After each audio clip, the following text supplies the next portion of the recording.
नमस्कार सभी कर्मचारियों और पेंशनर्स का एक बार फिर से हार्दिक स्वागत है। कर्मचारियों और पेंशनर्स के लिए आज की 5 बड़ी खबरें जिसमें बात करने वाले हैं 1 अप्रैल 2025 से बढ़ी हुई पेंशन मिलेगी, आदेश जारी। साथ ही बात करेंगे सुप्रीम कोर्ट का एक महत्वपूर्ण फैसला, केंद्रीय अन्वेषण ब्यूरो को केंद्रीय कर्मचारियों के खिलाफ केंद्रीय कानून के तहत एफआईआर दर्ज करने के लिए राज्य सरकार की सहमति की आवश्यकता नहीं।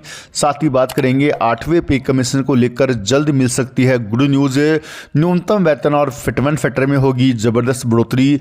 साथ ही बात करेंगे जनवरी 2025 के महंगाई भत्ते सहित कर्मचारियों और पेंशनर्स के लिए डीओपीटी और पेंशन विभाग सहित वित्त मंत्रालय से आई बड़ी सौगात। जानकारी पसंद आती है तो वीडियो को लाइक कीजिएगा। चैनल पे पहली बार आए हैं तो प्लीज़ चैनल को सब्सक्राइब कीजिएगा, क्योंकि आपसे जुड़े तमाम तरह के महत्वपूर्ण आदेश, वीडियो और इन्फॉर्मेशन हम यहाँ पर लाते रहते हैं। दोस्तों वीडियो को लाइक करना बिल्कुल ना भूलें। आपका एक लाइक हमें मोटिवेट करता है आपके लिए महत्वपूर्ण इन्फॉर्मेशन खोज लाने के लिए। तो पहली बड़ी खबर की बात कर लें। सुप्रीम कोर्ट ने एक महत्वपूर्ण फैसले में कहा कि केंद्रीय अन्वेषण ब्यूरो यानी सीबीआई को केंद्रीय कर्मचारियों के खिलाफ केंद्रीय कानून के तहत एफआईआर दर्ज करने के लिए राज्य सरकार की सहमति की आवश्यकता नहीं है।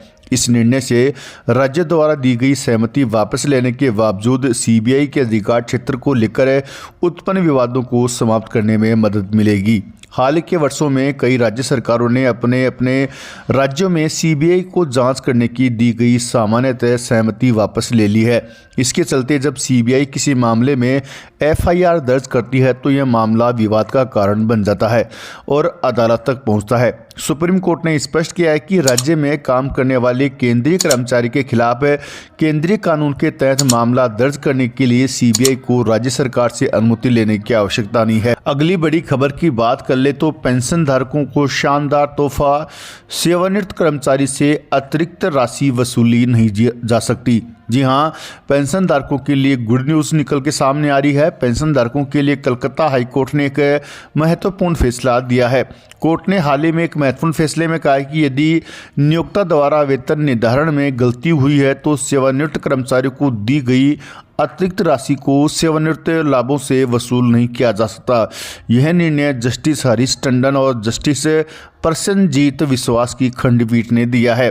कर्मचारियों को 26 मार्च 1996 को रामकृष्ण मिशन शिल्पपीठ बेलगरिया कोलकाता में लेक्चरर के रूप में नियुक्त किया गया। उन्होंने 31 दिसंबर 2013 को सेवानिवृत्ति प्राप्त की। कर्मचारियों को कैरियर एडवांसमेंट स्कीम के तहत 2001 और 2006 में वेतन लाभ दिए गए। बाद में नियोक्ता ने पाया कि कर्मचारियों को सीएएस का लाभ देने में गलती हुई है, क्योंकि उनके पास नियुक्ति के समय एमटेक की डिग्रियां नहीं थी। नियोक्ता ने इस त्रुटि का हवाला देते हुए सेवानिवृत्ति के बाद कर्मचारी से अतिरिक्त भुगतान की राशि वसूलने का आदेश दिया।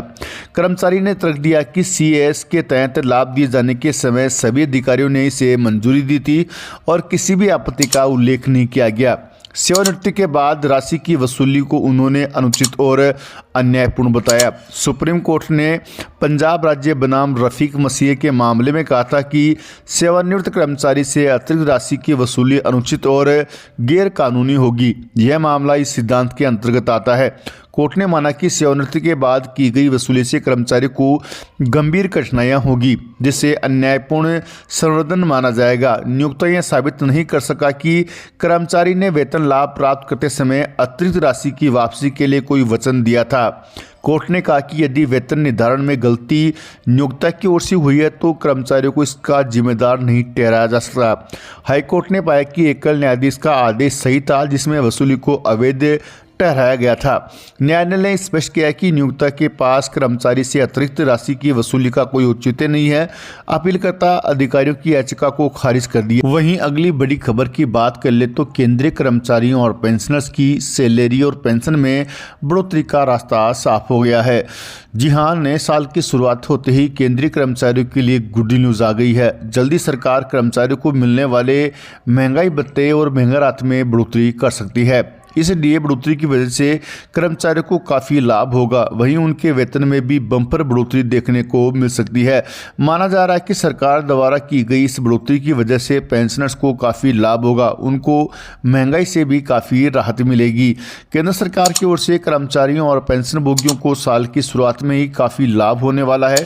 2025 में कर्मचारियों को कई बड़ी खुशखबरी मिल सकती है। इस साल के शुरुआती महीनों में कर्मचारियों के महंगाई भत्ते में बढ़ोतरी का ऐलान किया जाएगा। सरकारी कर्मचारियों और पेंशनभोगियों को फिलहाल इसका बेसब्री से इंतजार है। 7वें वेतन आयोग के तहत कर्मचारियों को काफ़ी लाभ होने की उम्मीद है।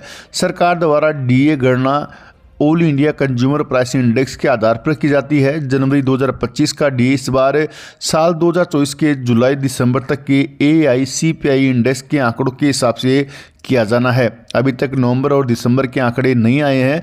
इनके आने के बाद डीए बढ़ोतरी का आंकड़ा भी तैयार हो जाएगा।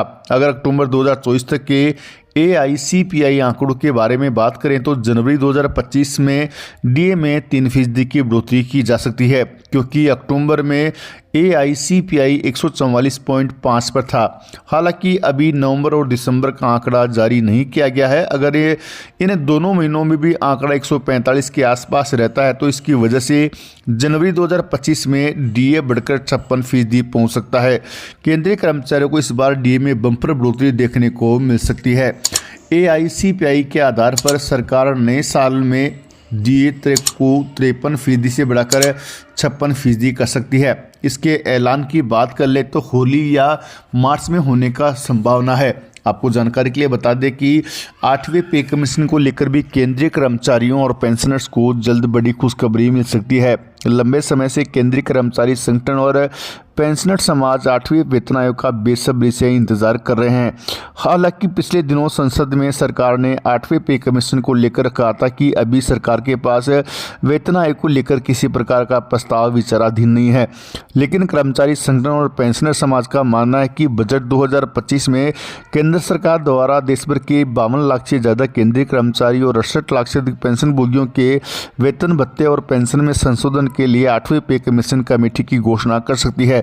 यदि केंद्र सरकार के द्वारा 8वें पे कमीशन कमेटी की घोषणा की जाती है तो इसका लाभ 1 करोड़ से ज़्यादा कर्मचारियों और पेंशनर्स के साथ साथ राज्य कर्मचारियों को मिलेगा, जहां पर न्यूनतम वेतन 18,000 रुपये से बढ़कर 51,000 रुपये के आसपास हो सकता है। वहीं न्यूनतम पेंशन है वह भी 9,000 रुपये से बढ़कर 25,000 के आसपास हो सकती है।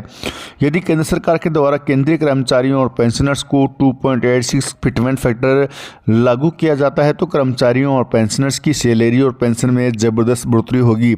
हालांकि 8वां वेतन आयोग 2024 में ही गठित कर दिया जाना था, लेकिन इसमें देरी हो गई है। अभी भी अगर सरकार के द्वारा बजट 2025 में 8वें वेतन आयोग को लेकर ऐलान किया जाता है तो कर्मचारियों और पेंशनर्स को जल्द इसका फायदा मिलेगा। देरी से लागू होने पर बकाया एरियर भी उनके खाते में क्रेडिट किया